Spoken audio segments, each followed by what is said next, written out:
આપ જોઈ રહ્યા છો NBC ન્યૂઝ। માણસા GIDC ખાતે પંચમ વૃક્ષારોપણ અને ચોપડા વિતરણ કાર્યક્રમ યોજાયો। માણસા GIDC ખાતે ઇન્ડસ્ટ્રીયલ એસોસિએશન ઓફ માણસા દ્વારા મંગળવારે પંચમ વૃક્ષારોપણ અને રાહત દરે ચોપડા વિતરણ કાર્યક્રમ યોજાયો હતો। સતત 5 વર્ષથી વૃક્ષારોપણ કાર્યક્રમ યોજાય છે।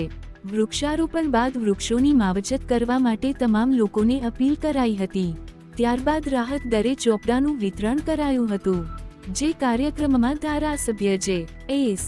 પટેલ, જિલ્લા પ્રમુખ અનિલભાઈ પટેલ, તા પંચાયત પ્રમુખ પ્રિયંકાબેન પટેલ, ઇન્ડસ્ટ્રીયલ એસોસિએશનના આગેવાનો, હોદ્દેદારો, ઉદ્યોગપતિઓ સહિત સ્થાનિકો મોટી સંખ્યામાં જોડાયા હતા।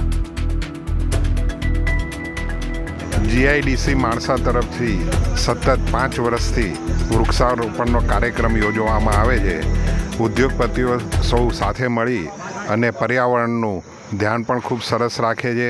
વૃક્ષારોપણનો કાર્યક્રમ પણ કરે છે અને જ્યારે વૃક્ષારોપણ કરીએ ત્યારે દરેક વૃક્ષ મોટું થાય અને ફૂલે ફળે ત્યાં સુધીનું પણ એનું ધ્યાન રાખવામાં આવે છે। માત્ર વૃક્ષ રોપીને એને છોડી દેવામાં નથી આવતું, અને વટવૃક્ષ જ્યારે મોટું થાય ત્યાં સુધી એનું ધ્યાન રાખવામાં આવે છે। અને GIDCના સૌ ઉદ્યોગપતિઓનો ખૂબ ખૂબ આભાર। આવા કાર્યક્રમો વારંવાર યોજતા રહે એવી જ બસ પ્રાર્થના। Thank you.